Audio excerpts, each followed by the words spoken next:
Hello. Hello? Good morning. Good morning. Welcome to the Master Plan for Aging Stakeholder Advisory Committee meeting 2.5, we're calling this.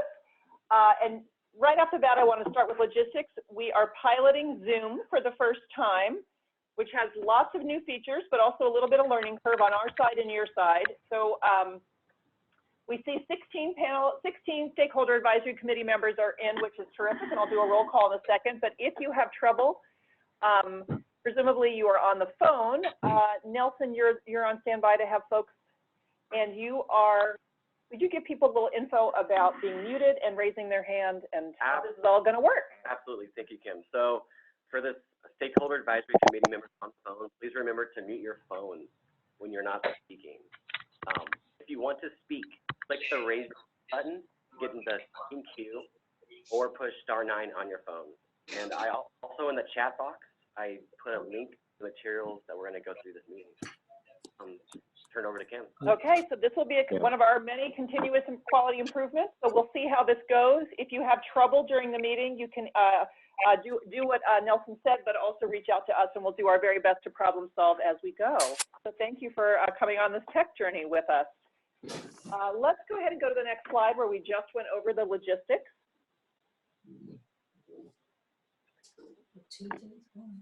Wonderful.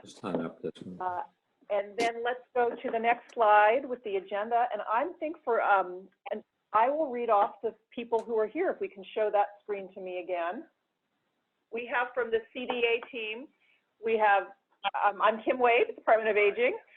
And we also have our entire master plan and exec team with us today, so thank you very much. And then to the many of you who are joining us, the 18 folks, Maya Altman, Craig Cornett, Jeannie Parker Martin, Jenny Chin Hansen, excuse me, Brenda Schmidt-Henner, Derek Lamb, Debbie Toth, Donna Benton, Dr. Fernando Torres-Gill. I see Jeannie Parker Martin a second time, wonderful. Judy Thomas is also here. Kevin Prindeville, Christina Bass-Hamilton, Marty Lynch, Nina Weiler-Harwell, Peter Hansel, and Rigo Saborio. Thank you so much for joining us. The purpose of this meeting, if we can go to the meeting agenda slide, is really two things, although we've added a third purpose. We wanted to take a pause. As you know, we've been having bi-monthly, all-day in-person meetings. The last one was November. The next one is January. But we wanted to take a pause at the end of the year to do two things.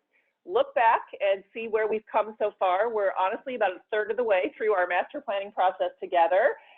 So take stock of that briefly. And then more importantly, turn to the year ahead and make sure we're all on the same page, that we're clear on where we're headed and how we're headed, and we surface any emerging issues. And to that end, that's the third purpose of the call. We've had a lot of great conversations recently about process and clarifying and deciding together on our process, and also the topic of equity. So those will be the discussion areas for today, our process and equity, and we will get to that in good time. Without further ado, let's jump right into where we all began. In June, Governor Newsom called for a master plan for aging, included the creation of this Stakeholder Advisory Committee, which we are so thankful that all of you were willing to serve, as well, of course, as the Research Subcommittee, a Long-Term Care Subcommittee, and a Cabinet Work Group. And boy, have we been, and given us quite a mandate to do a state master plan, and I think as many of us have heard from our leadership, not the traditional plan or report, because the field of aging does have many of those, but actually much more of an action plan, much more that can be used to annually update and hold us accountable. Also with a local blueprint that local communities can adapt and use to inform and advance their own planning, a data dashboard with state and local data, a best practice toolkit. In addition, the executive order called for a report from stakeholders with recommendations for long-term services and supports, and that's due in March 2020, and we'll talk about that more. So that's how we got started. And we recently published our progress report on fall, which I will not read to you, but I do commend to you a 4-page high-level document that summarizes our progress in several areas. It does talk about our public engagement online and in the community.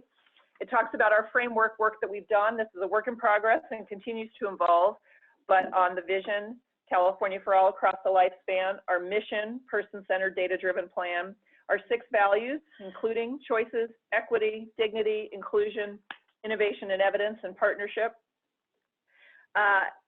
And again, framing the work into these 4 goals as just a way to get our arms around it: services and supports, livable communities and purpose, health and well-being, and economic security and safety. And of course, we've begun to do the work of recommendations through subcommittees and through recommendation collection online and at community events. So development has begun, and again, we're going to talk a lot more about that. Collaboration coordination. This is an administration that has multiple initiatives going in this front, so working closely with CalAIM, with Alzheimer's efforts, homelessness efforts, and existing bodies on, such as Olmsted and the California Commission on Aging have been critical to advance this. We also have deep partners with the legislature. A package of bills was signed in the fall, all advancing the master plan goals and vision for California. And last but not least, we also know that we need to transform CDA to not just lead this plan, but to implement this plan. And here's a good spot as of any just to do a major appreciation and thank you.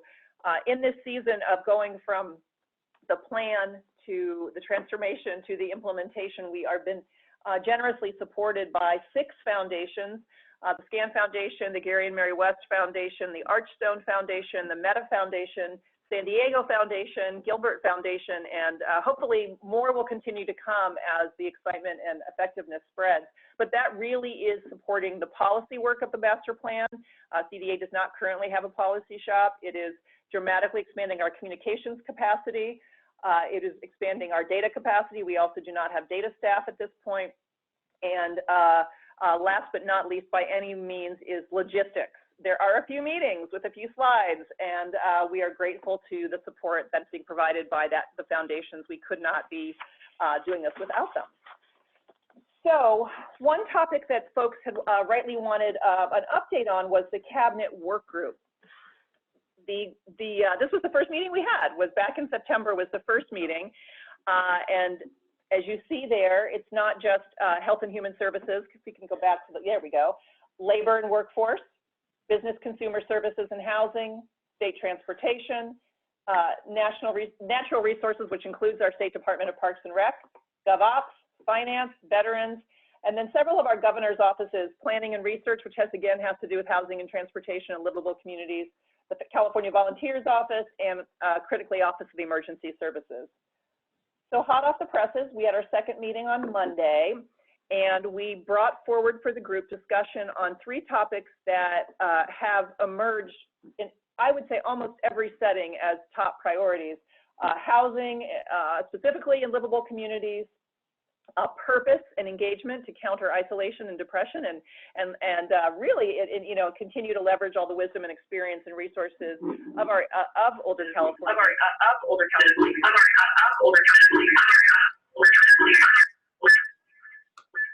Bear with us. Okay, that's better. And then, of course, emergency preparedness, especially in light of the power shutoffs that waved across the state this fall. So we had a great conversation. We had representatives from those departments and agencies present on all of those topics. Mark Beckley, the Chief Deputy at Department of Aging, and myself were there with our agency leadership. And I would say some takeaways for me from this conversation,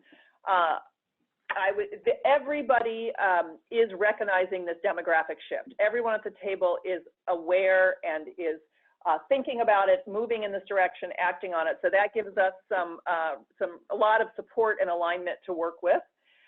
Everybody had something to share on some initiatives.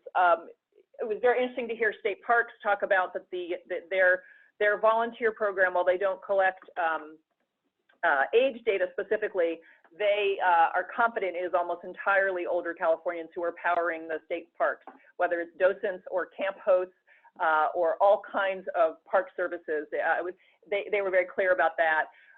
Transportation, talking about 2 weeks ago had just been Older Drivers Awareness Week. So everybody has something going on in this space. They have demographic awareness and they have some initiatives.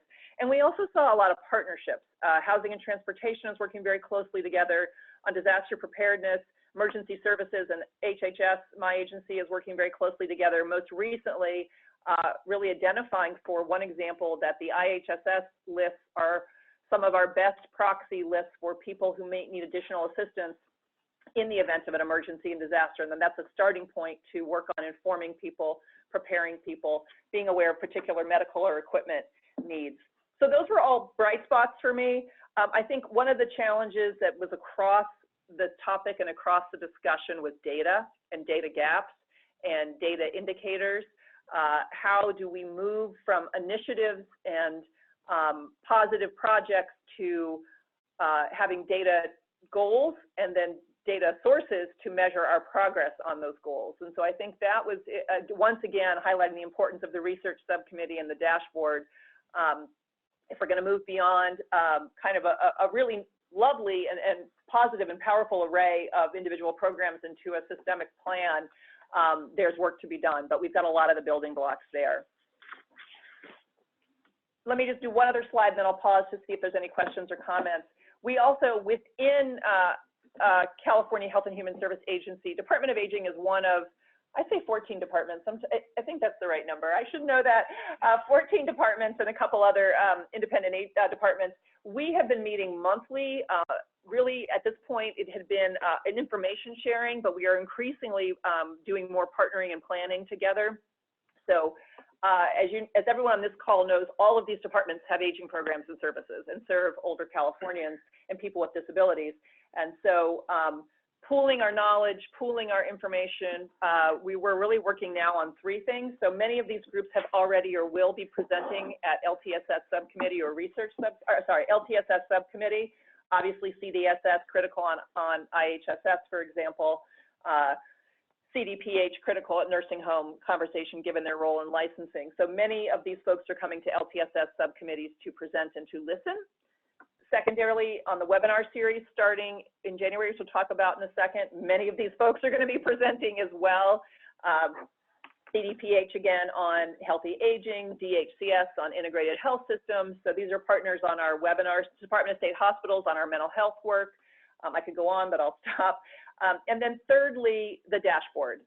We know how critical state data and state data infrastructure is to that. And so we are very, very happy that CDPH is going to be working with us as really the lead within agency to help stand up the Master Plan on Aging data dashboard. Again, CDA does not have that capacity from the data or technical standpoint at this point. And fortunately, our colleagues at CDPH and agency do. So we will be working with them, really kicking off in earnest in January and working through the research subcommittee on the data. So again, these cross-cabinet and cross-agency meetings and discussions and planning are happening. Let me stop there because we haven't talked a lot about that at SAC and see if there are questions or comments, and we'll practice our Zoom technology.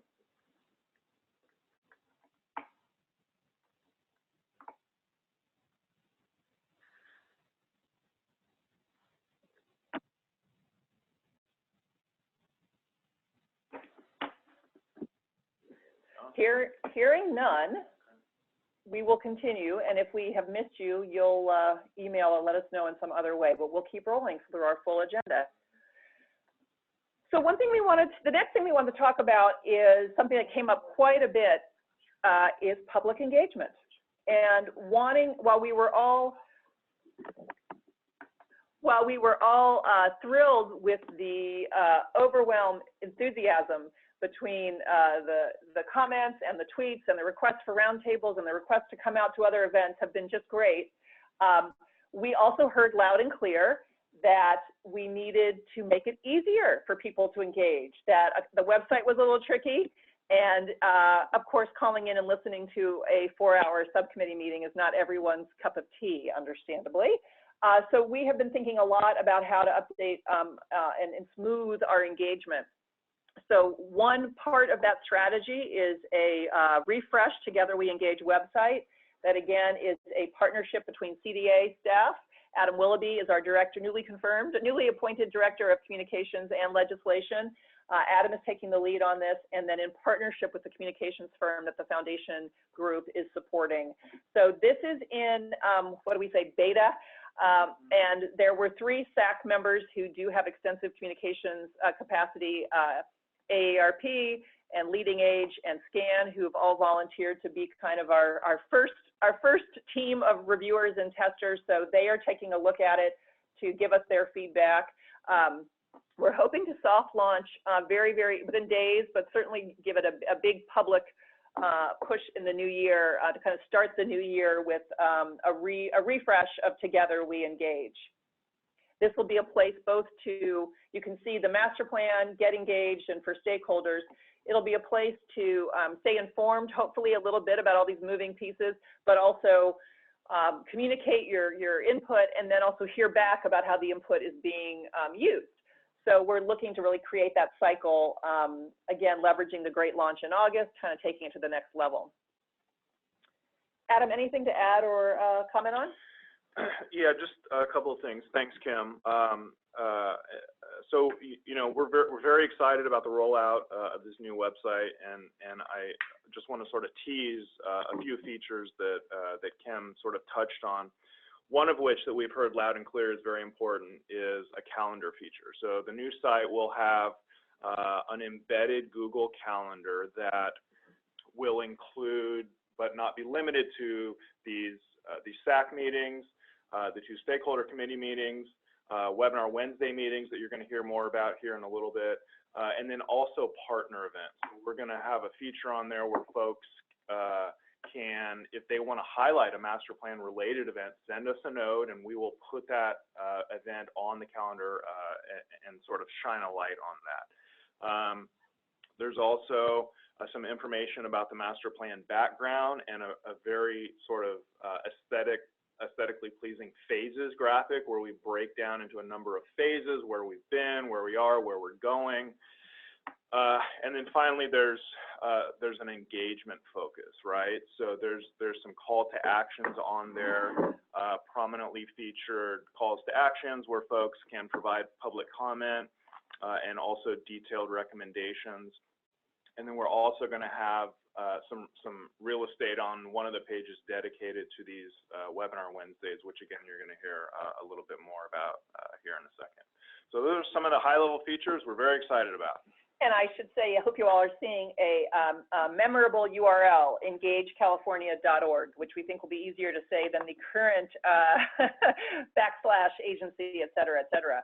So stay tuned. Thank you. And thank you again to the 3 stakeholder members who volunteered their comms expertise to give us that feedback. And I'll say it once, I'll say it again.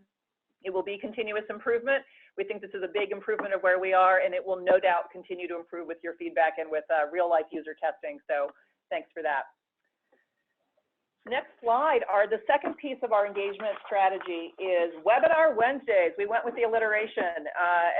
So this is about making sure we have a focused conversation that is interactive, and is accessible statewide, that covers the breadth of issues we're talking about, particularly in goal 2, 3, and 4, and that features a voice of a local leader, a state partner, and a SAC member. And these are going to be co-produced with a SAC member for each one. So many of you, if you haven't already, are going to be hearing from Jennifer Wong, our fabulous consultant, also foundation supported, who is, I'll say she's the executive producer of the Webinar Wednesdays, among other things, and is doing that outreach and planning with local leaders and stake partners and you all to do this. We'll talk about it more in the process, but there really is a pre-planning to make sure that we've got diverse speakers and are focusing on the right comprehensive and priority issues in these calls, that we're asking the right questions from the participants through Zoom so they can weigh in and give us their voice, and then of course feeding that back into our SAC process, which we'll talk about. Jennifer, can I hand it over to you to add some key information and comments? Absolutely. Good morning, everyone. I am just so excited to co-produce all of these with you. We are very excited to confirm presenters for our webinars, at least the first few, which is taken from each of the goals. So we're kind of scattering them about and we're touching upon each topic within a specific goal. A big thank you to our SAC members, Fernando, Nina, Kevin, and Jeannie, who have graciously volunteered to serve as co-producers of the first few webinars. And I look forward to reaching out to many more of you. Something that we'll talk about in process is just the way also that we connect with our local leaders and our state partners and our SAC members to produce everything as a variety of information to cover each topic, and then also how we're going to include some of the feedback we've received via public comment to also feedback into this process. So thank you all so much, and looking forward to working with you.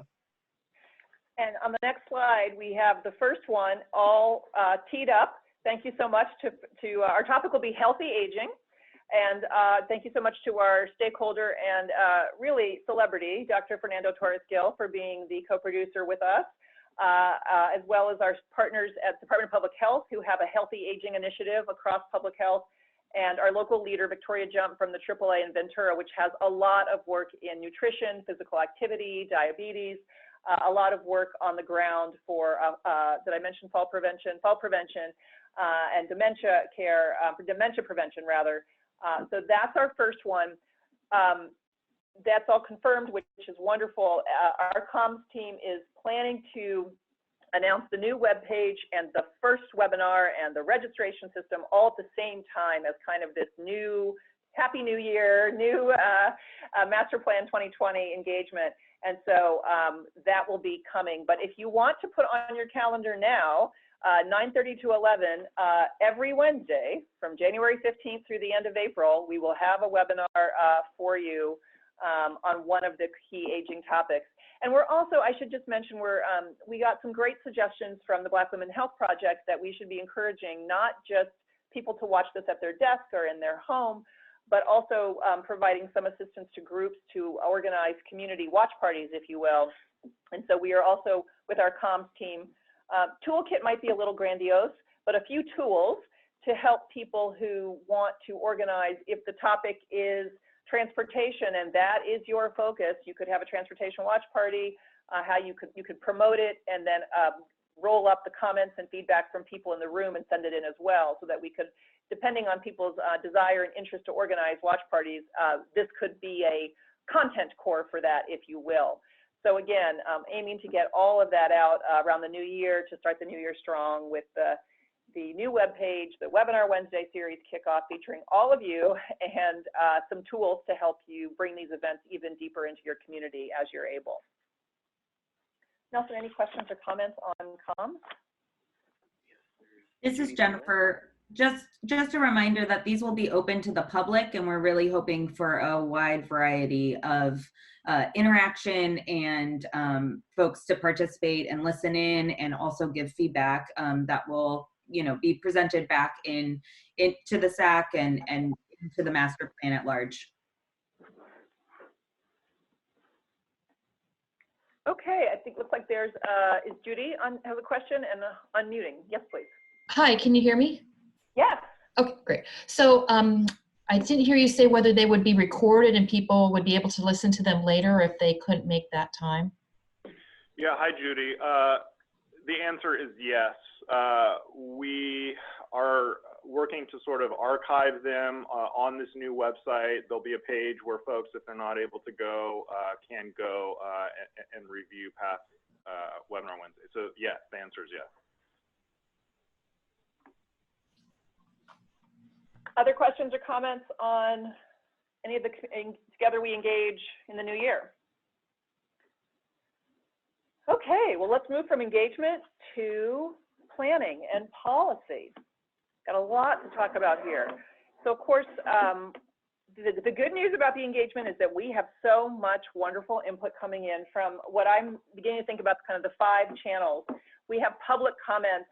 We have summarized earlier the first batch that came in August, September, and we're now working to summarize the next batch of hundreds, October, November, December, and share out the public comments. share out and also classify. We also have community roundtables that continue apace. We have been summarizing on our webpage, these underlines, I believe, are the live links to what we call picture in a paragraph, kind of here's the community roundtable that happened, here's a few things that we heard from that. And of course, at those events, we encourage people to go online and send the comment or the recommendation. The full committee, the 2 subcommittees are hard at work, and you all know well the recommendations have been coming from there. For example, LTSS has made recommendations around information assistance, public benefit, more are coming.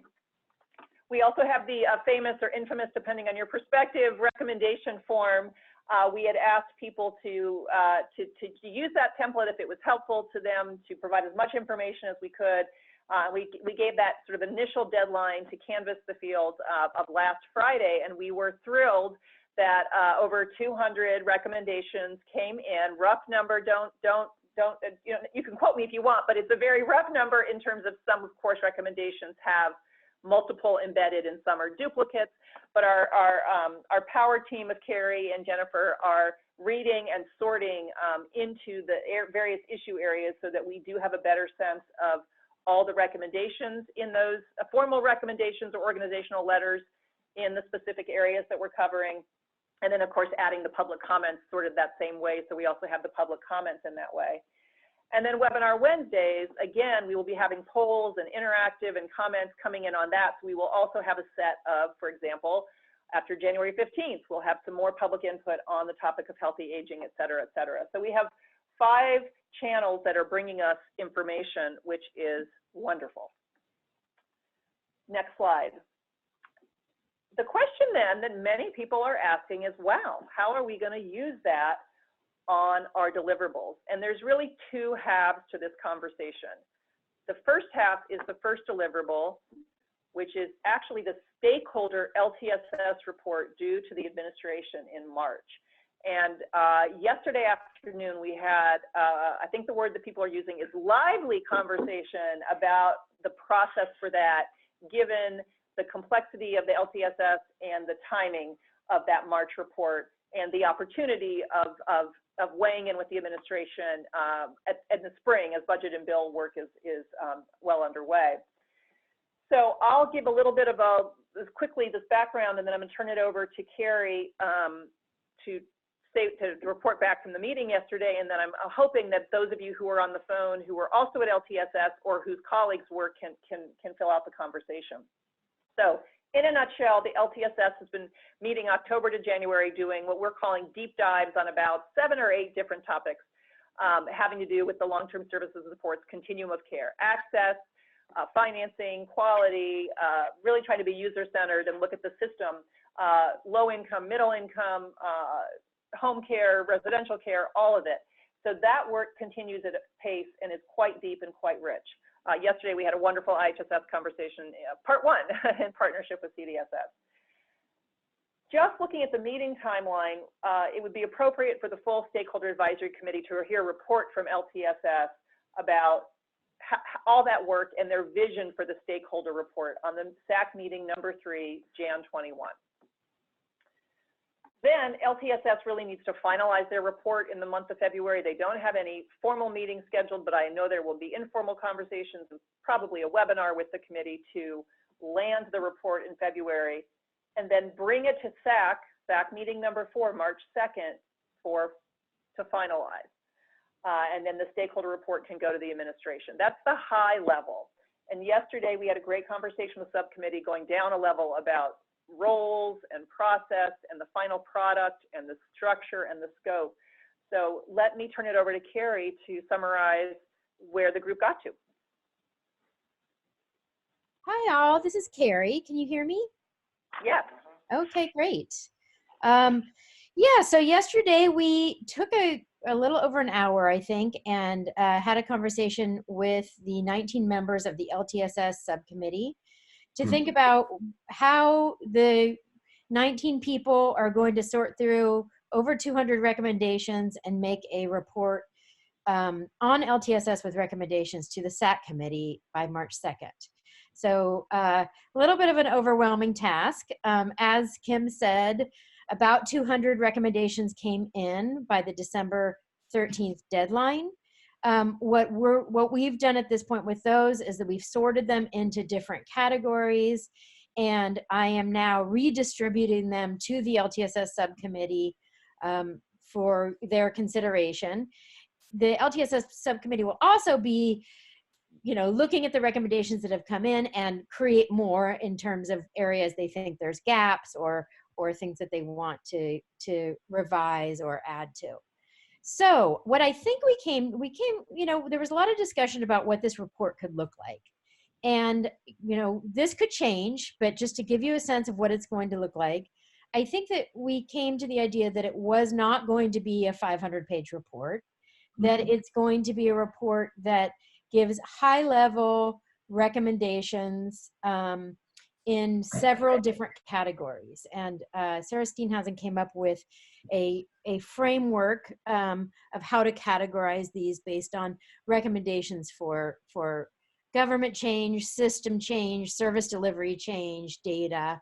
And so that there'd be different sections of the report with a narrative that talks about the problem being addressed and then has bullet pointed, recommendations with some information likely prioritized by either highest priority or time-wise, like immediate action, midterm, or long-term action. So, and then that we would use appendices for the more detailed recommendations with all the kind of supporting evidence for each recommendation and that sort of thing. The research subcommittee will keep working throughout this process on what will be used to evaluate these recommendations and data in the data dashboard. So that probably won't be coming in the March report in a complete form. So that is kind of what the stakeholder group, we have 2 stakeholders who've kind of taken the lead on being our point people, and almost everyone on the committee has offered to help write. And we will be doing a report back on January 21st of where we are in the process. And then the meeting where we really dig into what's actually going to be in the report will be on January 27th. So just to give you a sense of that timeline. And that's it, unless anyone has any questions. Well, there will, yes, I want to open it. Is there anyone on the call who was there yesterday who wants to add any clarification, correction? I do want to thank Susan Damaris and Sarah Steenhausen particularly for offering to kind of organize the huddle of writers, and there were volunteers to edit from Karen Fees. There were volunteers on consensus process from Brandy Wolf. So we really had people offer their gifts, which we are all grateful for.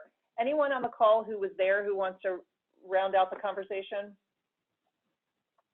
It looks like Jeannie Parker Martin's hand is up, and I'm happy to call on her, although you weren't there, but I'd love to hear your perspective. Jeannie.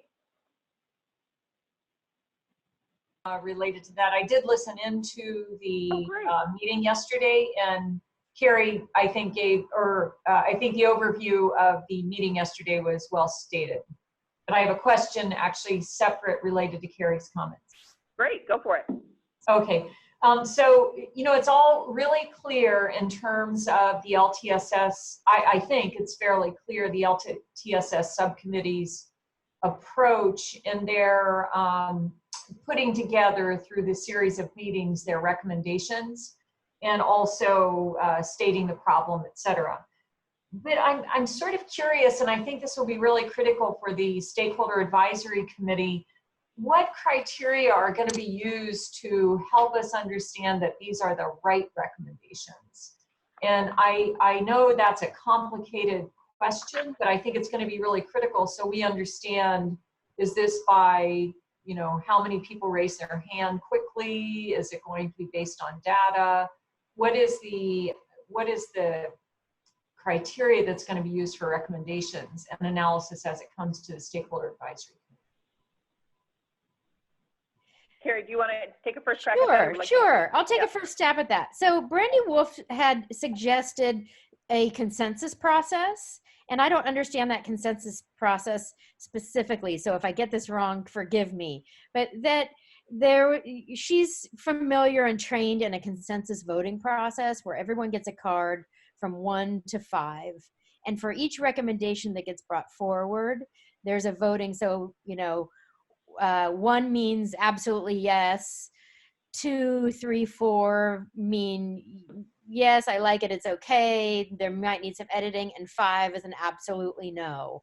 So she's going to work with the group on this consensus process, and I think that there was agreement in the LTSS subcommittee yesterday that would be a good process moving forward to develop consensus on these recommendations. Yeah, and there's still work to do to figure out, I think the group is still figuring out other aspects of how they will prioritize things that come forward in terms of the yes, I was going to add on that there was quite a discussion about that, Jeannie, that criteria do need to be clearly articulated, and some of the ones that were shared were about urgency and impact, but also given the particular speed of this or of this opportunity to weigh in at March, there was a discussion around kind of readiness, that there is consensus that this does not require some federal act that isn't within our control, that there was some discussion of, I mean, you can put it short, medium, long term, so that they might want to focus on short term for this report, things that were short term actions that did have some urgency, that did have some impact. But that's actually part of what the huddle group, if you will, is tasked with sorting. And came up in terms of, there are things to do on IHSS that are very, very important that will not be clearly worked through with the level of analysis and level of discussion and reflection and consensus on a March timeline. And so the group wants to think about how to, what kind of IHSS recommendations would be ready by March. And some of them might be, an immediate budget piece. Some of them might be some immediate regulatory things that CDSS could work on. Some of them might be more process-y, i.e. there needs to be an IHSS group of some kind to go forward to continue this work. So they were wrestling with that, because I think there was a sense that some of the most important things, there isn't just time to work them through March. And so a lot of conversation about March being one opportunity. Obviously the full master plan input is a second opportunity, and there are others as well. So I think the group, to sum up, the group heard that they need to articulate criteria, but and discuss that, but it wasn't landed yesterday.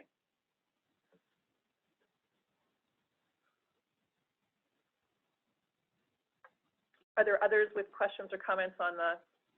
Jeannie. Oh, Jeannie, more, please. Oh, no, I just wanted to comment. I think it would be helpful if the top 4 or 5 criteria, even if they're somewhat vague, like impact may not be vague, but it may be sort of vague if there's no data.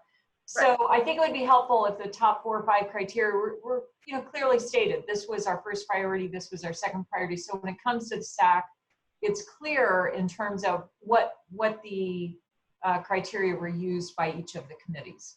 So thanks. That's really helpful, because I should say that is a good thing that we can talk about being really ready for the SAC conversation on the 21st, because one of the other dynamics at play here that I would be remiss if I didn't mention, the input gathering from LTSS will not be done by January 21st, so they will not have all the content ready. In particular, IHSS listening sessions and IHSS committee meetings go through the end of January, through that Jan 27. So I know there was, the LTSS content recommendations won't be fully cooked, even in outline form, for the SAC meeting on the 21st, but some will be. And then this question about criteria, how will things be prioritized for the March report, can absolutely be discussed there. It's a great direction. Thanks.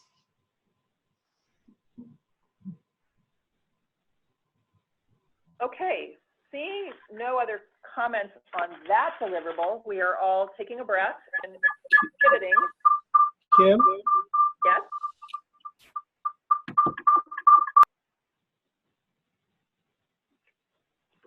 That was Bruce, and we had really wonderful feedback, so we just muted him for a second. What should we do about that? Should we try again? Let's see if we can hear Bruce again without the reverb. How's that? A little better. You're still echoey, but let's give it a try. I just wanted to say that we should hold a space for stating the obvious, I guess. Just make sure that we hold a space for ideas that have longer timelines so that we don't produce a report that has nothing but near-term objectives, that doesn't hold out placeholders for longer objectives. Good. Yep. I think that was what the group was wrestling with, is wanting to have short, medium, and long, but not having the time maybe to fully scope out the long, but to hold the space is a nice way to put it. Good.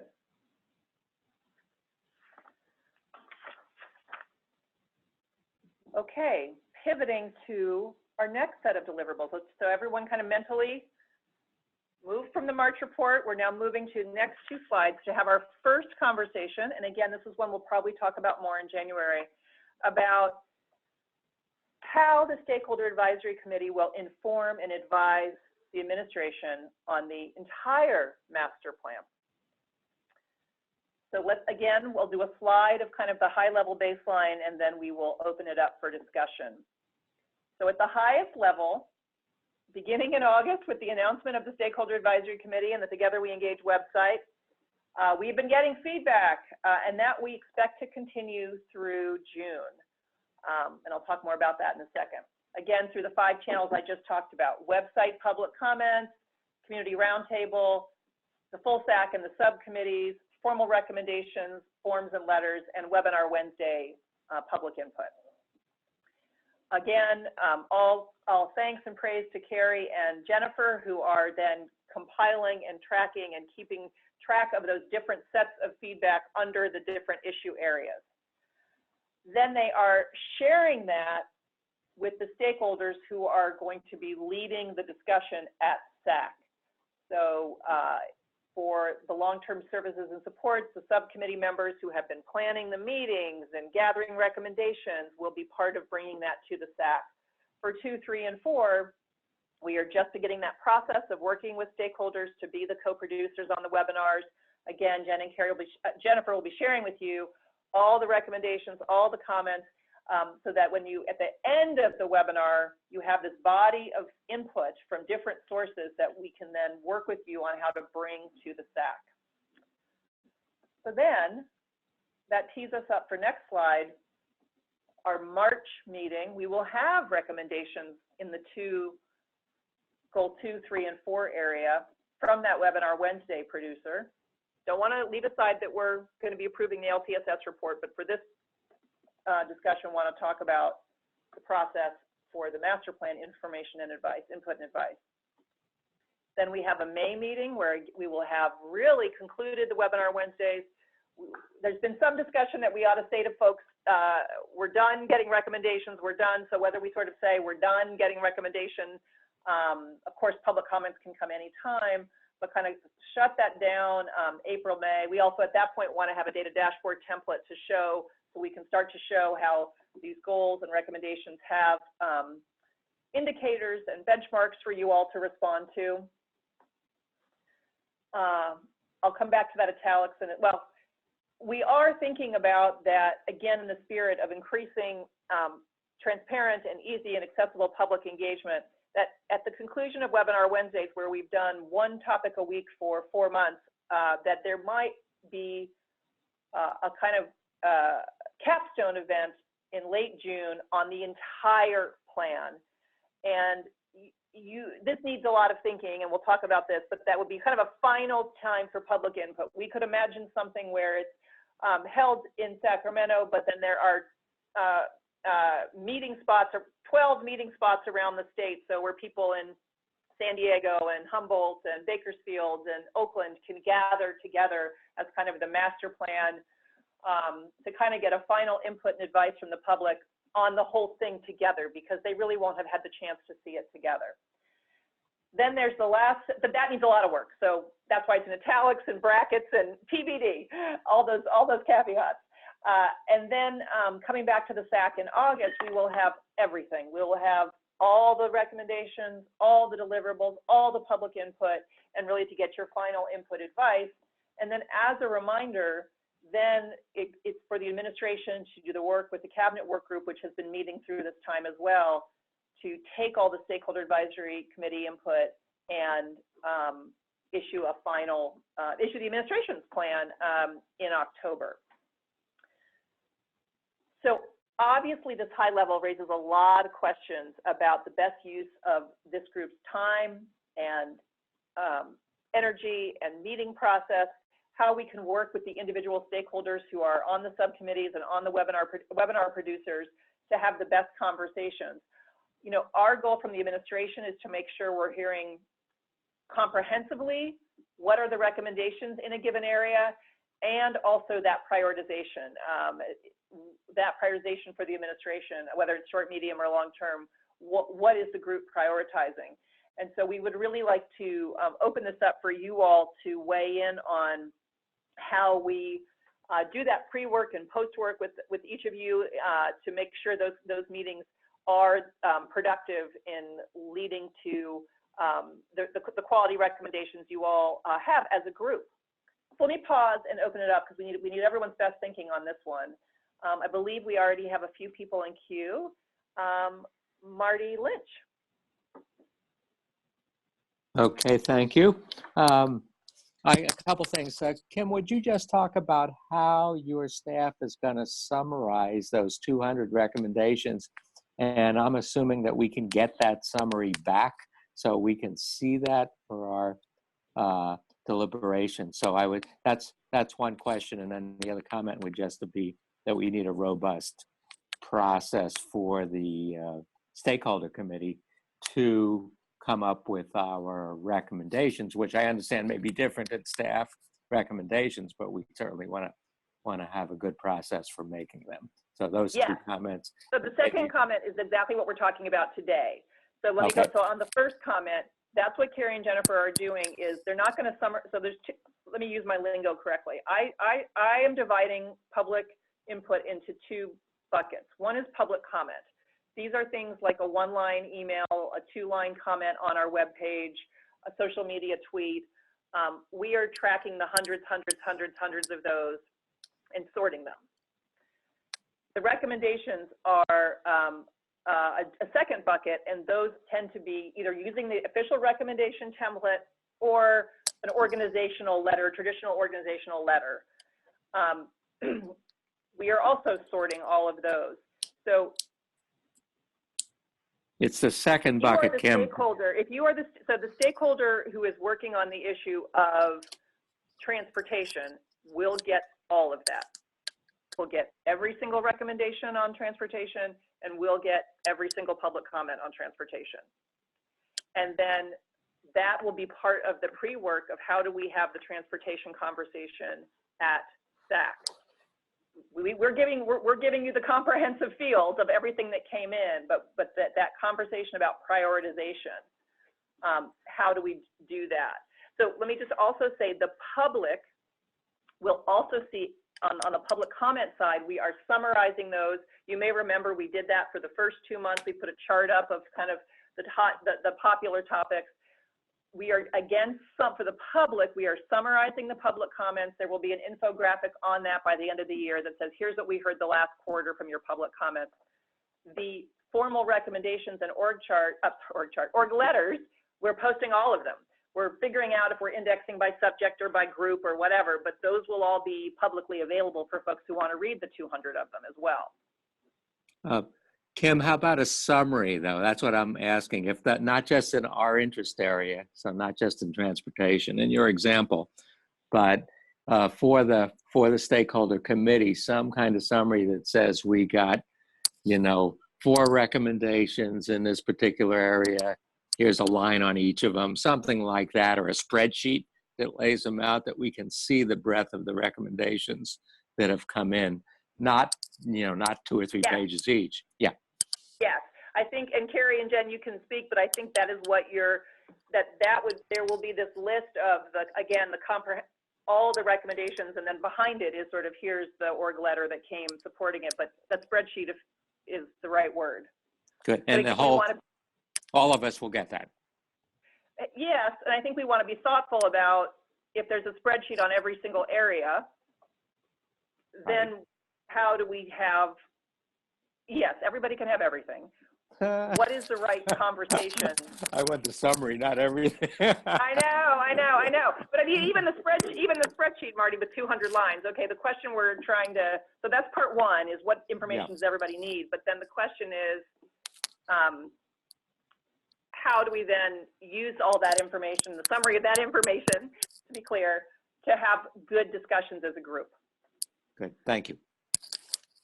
We have 2 more in the queue, Peter Hansel, then Judy Thomas. Peter. Okay, thanks. Can you hear me? Yeah. Great. Well, kudos, great work, you guys. And I think the process you're describing is quite thoughtful and robust for culling recommendations and organizing and sorting and working with them. And I think that's great.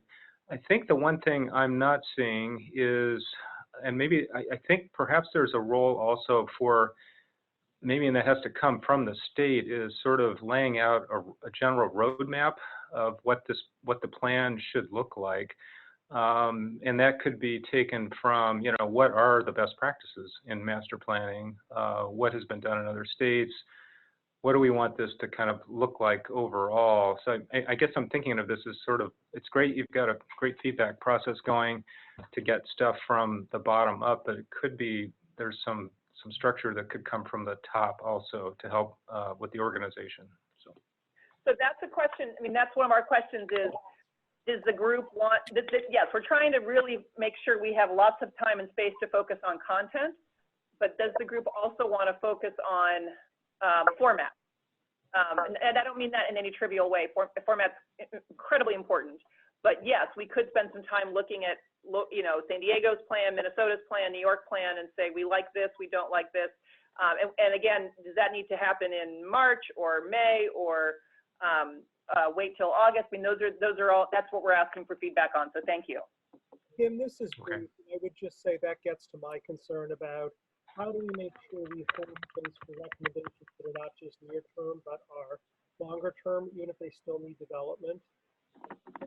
Make sure you don't end up with a bunch of recommendations that are all in the current silos the way they operate, for example. And nobody is proposing that we do that. We're having a hard time hearing you, at least here. Could you come closer? Sure, how's that? Much better. So I was just saying, I just really want to second that recommendation, because I think the concern, right, is structure is important, and I completely understand the need to have near-term recommendations that make sense, that are actionable. But the whole point of a master plan, right, is to have a vision for the future, and those medium and long-term recommendations will be really important, even if not fully developed, need to be, you know, revisited. So I think the idea that format actually helps guide how we hold, move, finish recommendations, accountability for doing that. All I'm suggesting is that Peter's comment sort of would address my concern about making sure we have a vision for the future that's really robust.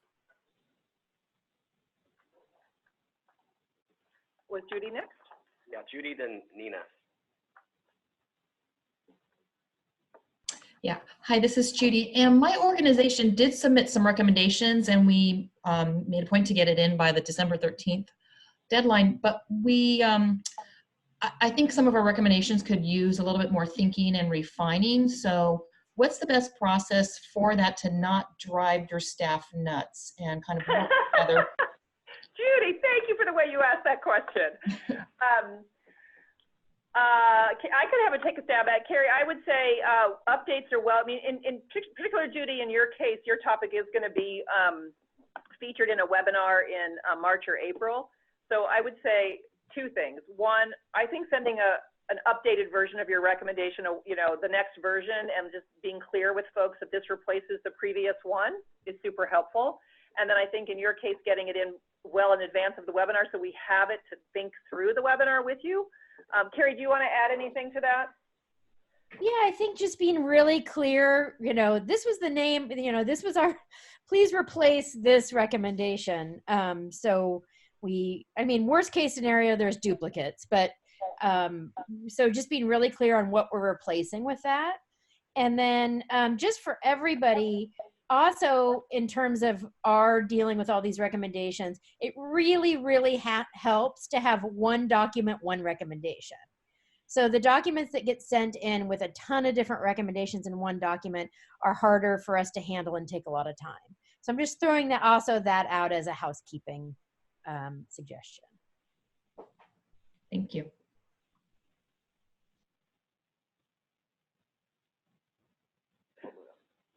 Who's next? Nina. Nina, are you unmuted? Yes, for some reason I'm having some challenges. Good morning, everybody. So I have a question because I'm thinking ahead. I was at the LTSS meeting, of course, yesterday, looking at some of the timelines around the additional recommendations.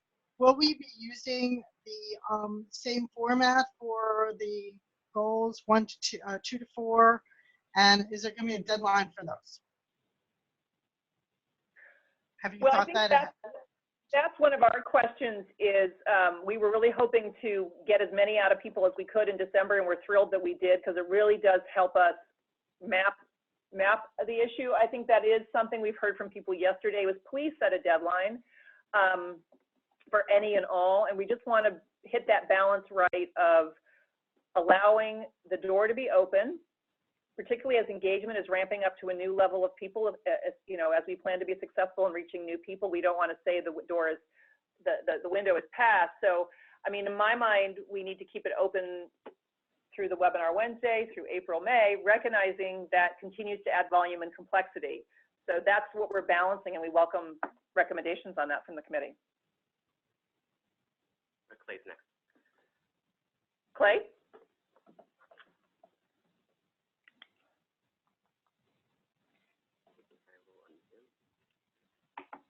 Okay, Clay, you're unmuted.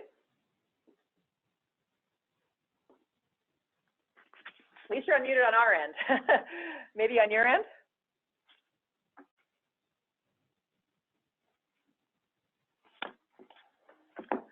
Oh, shucks, our first glitch that we're aware of anyway. Anyone else next on this?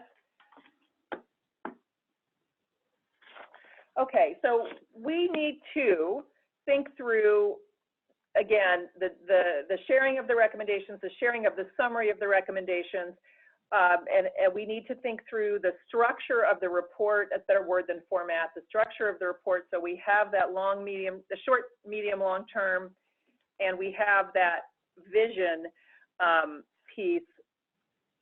We can think about how and when to do that. That is right, and I would welcome offline conversations or proposals. And if there's some of you who want to think with us on that, we would welcome a small call. And then this question of a hard deadline. We had a soft deadline of December 13, but a hard deadline for formal recommendations. I mean, it's possible that we will say webinar Wednesday, input continues, public comment, but these formal recommendations, we need to close the door so that we can continue to do the analysis and the dashboard built around it. Looks like we have one more comment, and then we do need to move on. Next in the queue is Kevin Prindeville. Oh, Kevin. Yeah, and maybe you were going to get to this. I guess I'm jumping ahead a little bit. To just, I'm looking at the slide we're on and moving to kind of that August and after August period. Were you going to speak separately to that, or can I ask a question about that if you weren't planning to? Yeah. I guess I'm curious what happens between that August period, which I guess is the last time that the SAC is looking at the set of recommendations, and then what the cabinet group actually finalizes. Where's the line between what we recommend and what the cabinet adopts? Right, so you just said it. Your August is I love Anastasia's pencil down. August is the SAC saying, here is our best recommendation and thinking to the administration. And then I think the administration needs a minute to go in and finalize and release it. Right? Because it's not, at the risk of stating the obvious, it's not a SAC master plan, it's an administration master plan. So that's what we're trying to figure out, is how we get all of your best thinking and then allow time for the administration to finalize it. Does that make sense, or unleash a whole bunch of other questions?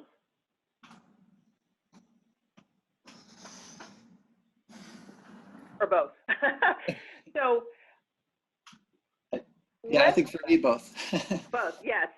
How about a couple of you who are let's have a process conversation on January 21st when we're together. Again, we will be heavily focused on LTSS. We will have lots to say on the engagement launch. We will have lots to say on the first webinar, on the CDA transformation. But I think we do want to continue this process conversation and map our work plan together. If a couple of you could volunteer, there's probably some cool Zoom tool to do it, but I'm going to go old school and say, just email me and we will get a little group who can think through how to maximize the SAC role and time. And then we can have can build on this conversation in January. Does that work? Yeah, I think that's a good idea. Thank you. Okay. Thank you in advance for those of you who volunteer. More to come. Okay, very briefly, because we have a very important topic to get to, I just wanted to update you on what we've all talked about is for there to be a master plan on aging that is more than a plan on a shelf, that is led and implemented over the next 10 years successfully. The Department of Aging is going to transform into a 21st century department.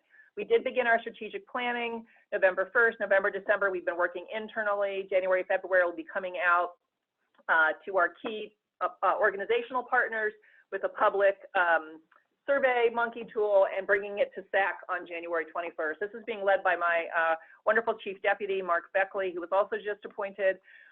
And we will talk about it more, but I just wanted you to know that that work is well underway.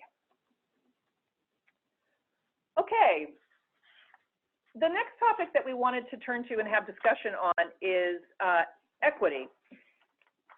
Equity is, of course, is a priority throughout all of the Newsom administration in the California for All vision and work, and as such, it is at the heart of the master plan on aging work.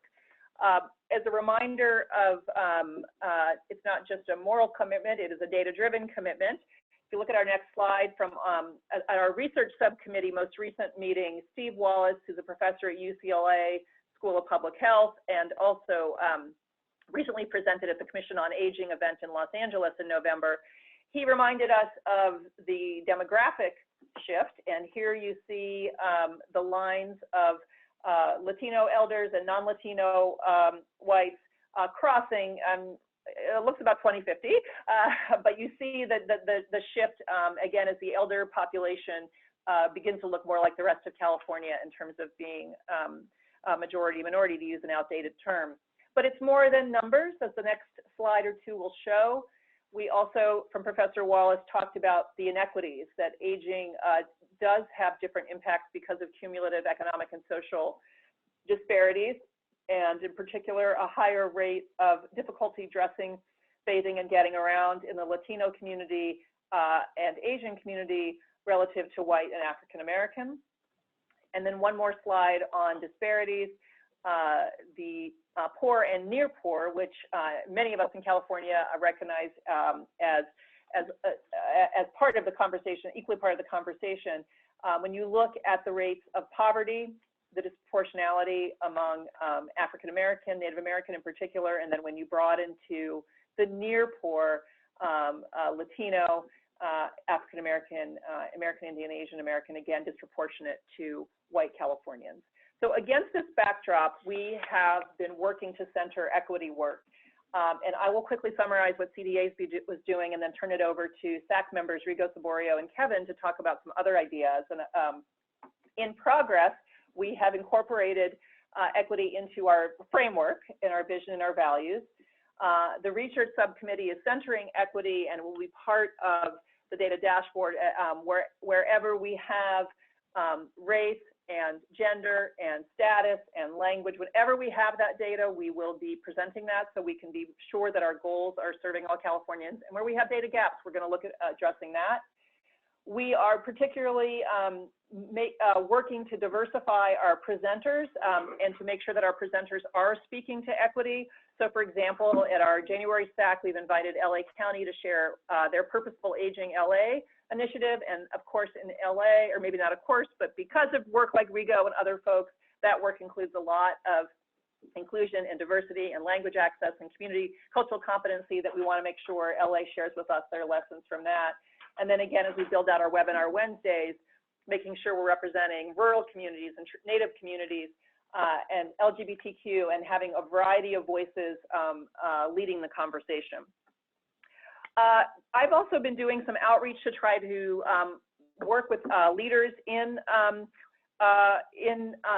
diverse health spaces in particular to see how we can better partner around aging. So I've had initial conversations with Black Women's Health Project, California Pan-Ethnic Health Network, and Latino Coalition for Healthy California scheduled next, not yet happened, but trying to hear from them how the master plan could be meaningful and effective for them.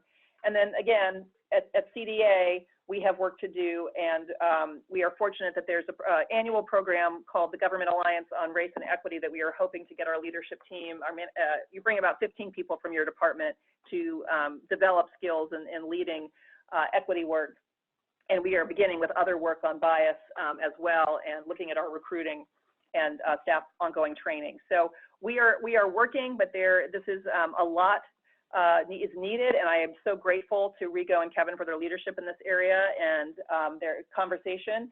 And with that, I'm going to turn it over to you to talk about your thoughts and I hope my bullet is okay. If not, you can correct it. I did my best to capture it, but please share with the SAC your thinking. Hello, can you hear me? We can. Okay, terrific. Well, good morning, all.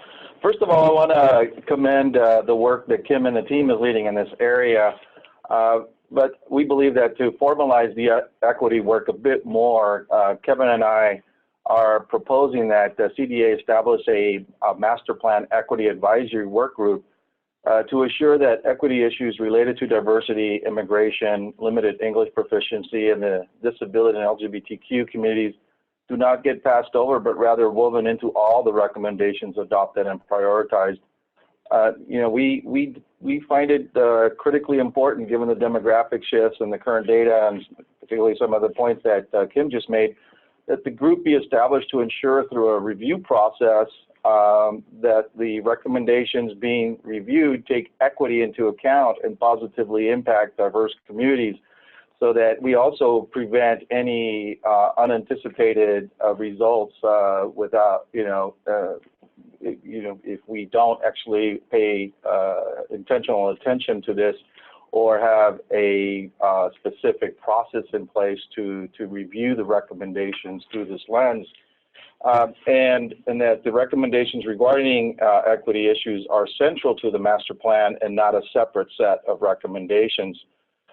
Its purpose will not be to develop new recommendations, but rather serve to review and advise on the recommendations put forth. And we look to this group also to help prioritize utilizing an equity lens. What the sort of the evaluation criteria and all that still needs to be scoped out, not unlike some of the other areas that we've talked about. But I think having that framework in place will allow us to do that more effectively and efficiently. And the timing for establishing this group, we believe, is ideal as we move into a review of recommendations and the selection of and prioritizing of them at this point. So we don't believe this is sort of that we're sort of late in the game. I think exactly this is the exact time to actually establish this work group. So I'm going to stop there and ask my good friend Kevin to share his thoughts with the group about the formation of this work group. Kevin? Yeah, thank you, Rigo.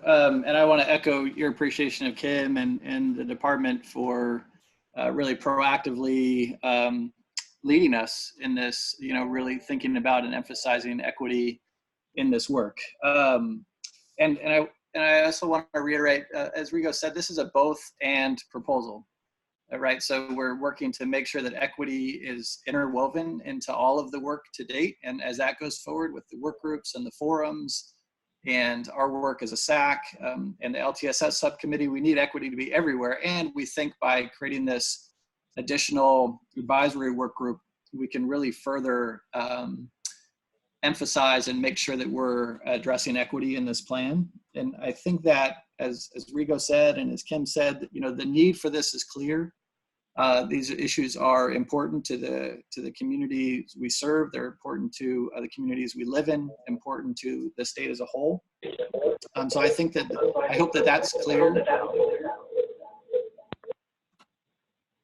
But I think another thing is that, you know, this is an area where our aging advocacy community also needs to do this work, to think really critically about the equity issues that we're addressing, to further diversify representation in our organizations, in both the people we serve and the people that work in our organizations, the people that are representing the needs of older adults across the state. So I think this is a real great opportunity for our sector, our community, to really continue to grow and learn and do more in this space.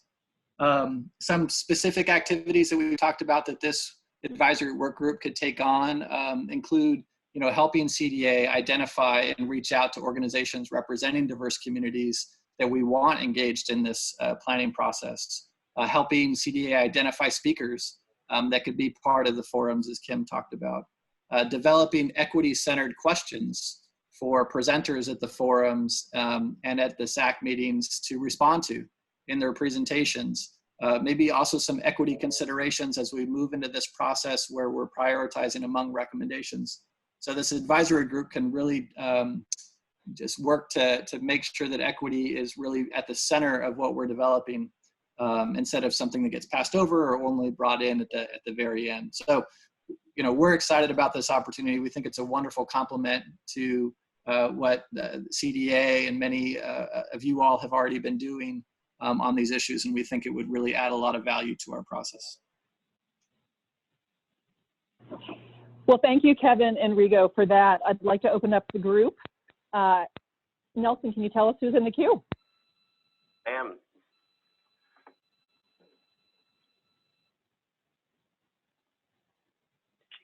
Derek, you are unmuted. Hey, thank you. Hey, Kim, I just want to echo what Rigo and Kevin just mentioned. I think this is really crucial, especially I came from a space of, you know, former director of AAA San Francisco and also, you know, working for the Administration for Community Living. I have seen the urgency to really, you know, have this kind of discussion and work group. For example, during the time when I was in San Francisco, we really spent a lot of time working with the Human Rights Commission to look at ways how we can bring more resources to the LGBTQ community in the city. And through that work, actually, we're able to, you know, locate more resources and be able to fund vital services for LGBTQ. So at a statewide level, I think this is crucial for us to look at this as well. And so I really in strong support of the proposal basically brought forward to CDA. I also want to mention that in this space, we need to also pay attention to American Indians, Native Americans, because I might sound like a broken record, but I haven't seen much done in this space in the state. So that being said, I'm in strong support of this proposal. Thank you. All right, next we have Marty Lynch, followed by Nina, if you want to speak. Marty. Yeah, thank you. Kim, thanks for putting the poverty data up front, and Kevin and Rigo. I think really important point. I know the administration has said that it wants to make sure we develop a plan for all older Californians, and as a matter of fact, I've been putting some energy into the Medicare space in addition to the dual space, that sort of thing, in the Medi-Cal space. But I think I'm just struck by the data that says that the health and disability, or the chronic health and disability issues, also for especially minority elders, African-American women are just a classic example, having huge high disability and chronic health issue numbers, even beyond the poverty numbers. And it just points to the fact that I think we have a higher bar to reach, or higher responsibility when it comes to this equity question. So I'm really glad that you guys put this forward. I'm totally in support. Thank you. Okay, Nina. Hi, just a really brief comment. Good morning, Nina Weiler-Harwell, ARP. Just for all the reasons previously stated, we fully support, and thank you, Rico and Kevin, for taking the lead on this, and we look forward to how we can contribute to this work. Great. Next, we have Cheryl Brown, followed by Catherine Blakemore. Cheryl, you're live. Okay, I'm live now. You are, we can hear you. Can you? Okay, good.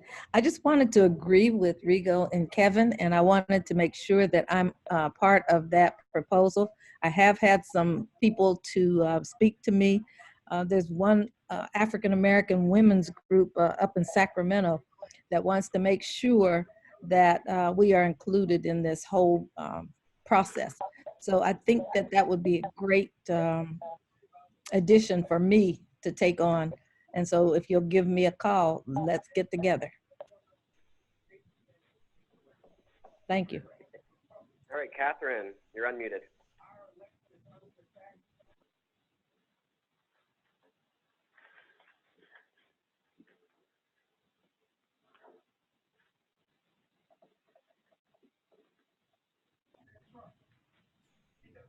All right, maybe 1 second. Good technical difficulties over here.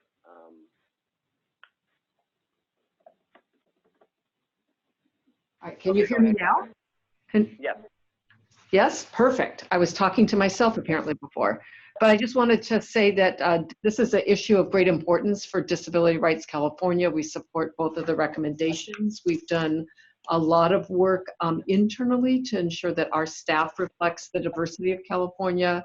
We've also done a lot of work with other state agencies about looking at disparities and how service dollars are spent. And I think one of the most critical things to add to this discussion, and I'm certainly happy to help, is how we begin to collect and utilize data to tell us how we're addressing equity issues. So thanks to Kim and Kevin and Rico for the opportunity to discuss this important issue.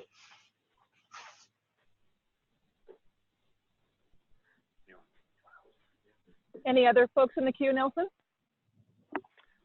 No, that's it for right now.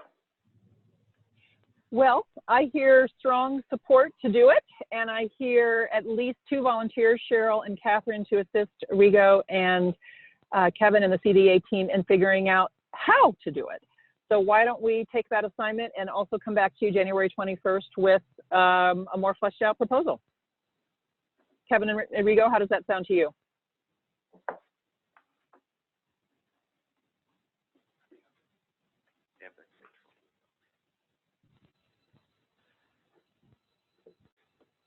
Sorry, Nelson, can you unmute Kevin and Rigo and let them weigh in if that summary works for them?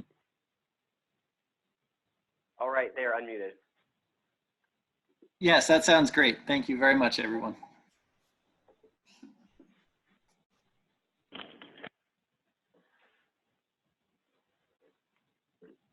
Okay. We've got some action items that I'm hearing. We will work on the overall SAC process with the folks who volunteered and the equity Workgroup Advisory Council initiative with the folks who volunteered and otherwise follow up. But I think it is time now to open for public comment, if I'm not mistaken. And Nelson, I'll let you lead us through that logistics. Fantastic. So folks on the call, please click the raise hand button and you can get into the queue. Right now we have 5 members and we're going to open it up with Lydia. I will unmute you. Just give me 1 moment. And while you're unmuting folks, I'll remind people that we would ask you to try to do a minute. This is a 90-minute meeting, so if you can possibly do a minute, we appreciate that. And of course, the other channels of email at Engage are always open to you. So thanks so much. Here we go. And Lydia, you're live.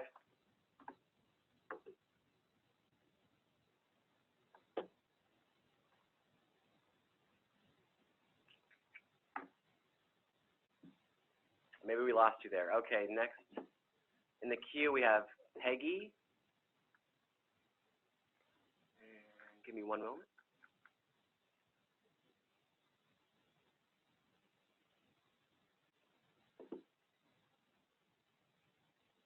And Peggy, I'm in the process of opening your line.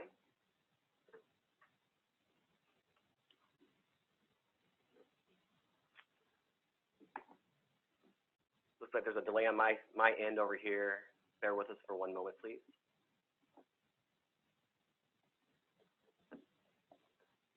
All right, Peggy, looks like I'm not able to unmute your line. We're going to move on. Marty Omoto had a comment earlier. I will unmute your line, Marty.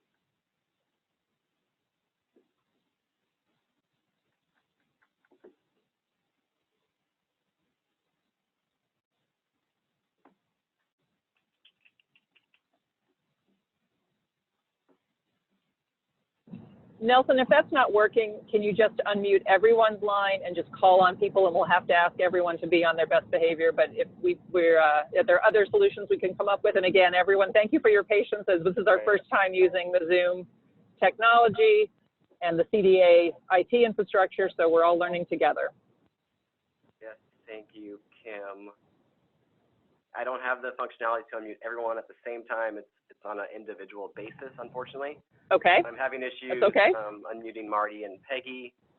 But it looks like Betsy, I'm going to move you up to the top of the queue. Let's see if I can unmute you.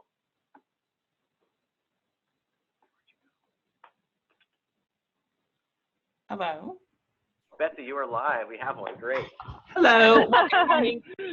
I just want to thank Rigo and Kevin and Kim for underscoring the importance of equity. So, however I can assist, you know, I'm more than willing and will bend over backwards to help however I can, because it's such a clear priority for the state of California. Thank you, Betsy. The partnership with the Commission on Aging under your leadership is central to this work. So thank you so much for that additional and continuing and deepening partnership. Thank you. All right. It looks like that's into the queue for now. The other folks I wasn't able to unmute, I apologize for that issue. We'll get that figured out for our next webinar. Thank you.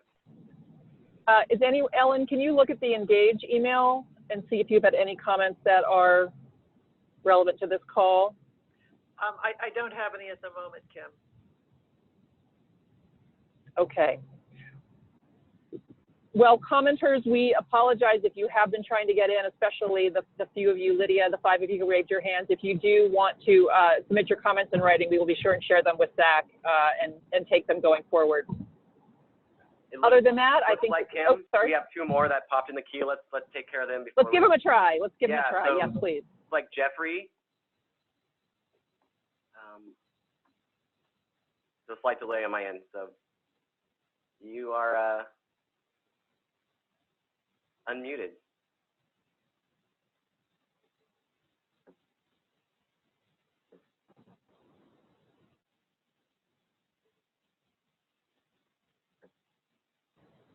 So Jeffrey's unmuted on our end, but we're not hearing from their end.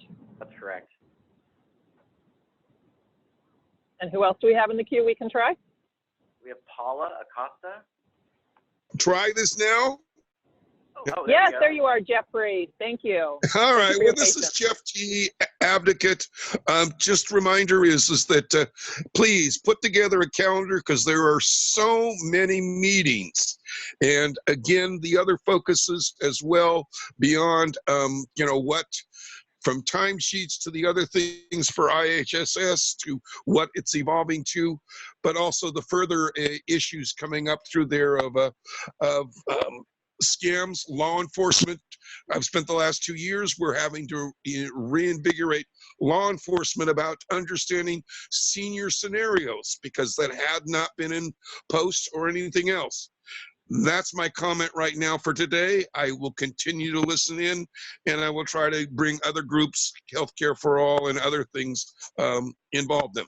But hey, we're working on Zoom. Maybe a little tool on using Zoom would help us all. Check out Thank these you. results. Great ideas all. Yes. So next in the queue, we have Paula. Hi, is my microphone working? You are live. Yes. Oh, great. Just a short comment about the process, back to your discussion about process. Undoubtedly, we're going to come across competing priorities, where one recommendation might be a well-needed technical recommendation, whereas a cost containment recommendation about that same program or aspect of the plan may bump it up to a different priority. Great, thank you. And we're going to move back to Lydia. Looks like her speaker is working again. I will unmute your line, Lydia.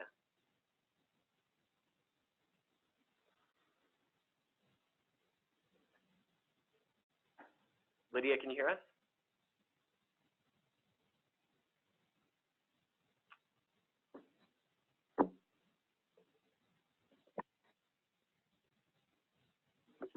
Make sure you unmute your phone, Lydia, so we can hear you speak.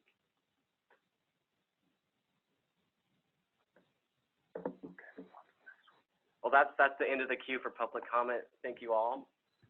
Okay, and we will work on improving that, including tips for public comment. This is clearly this was the hard part of the new technology, but thank you for your patience again, Lydia, and those of you who weren't able to comment, please do reach out and we'll be sure we hear from you. Thank you all. Action items, we've got them to prepare for a robust January meeting, but I want to definitely say we are going to do our best to leave you alone the next couple weeks, as you all, I hope, have a chance to celebrate the holidays that you observe and get some rest and be with your loved ones and come back in the new year ready to get back at it. So thank you for sharing all of the gifts that you bring with us, and all the best for a wonderful holiday and new year. Talk to you in 2020.